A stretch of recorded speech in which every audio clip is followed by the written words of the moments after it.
In 1968, Dr. Shinya successfully developed the technique of colonoscopy in order to visualize the entire rectum and colon.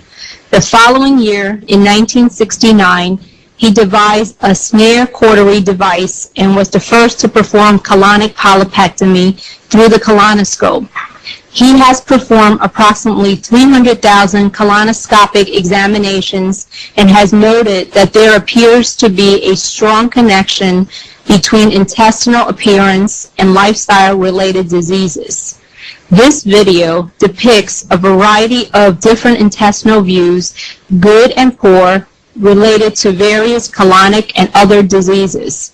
He emphasizes the importance of lifestyle and healthy eating habits, which are critical to longevity and maintaining optimal health. This is a 45-year-old female.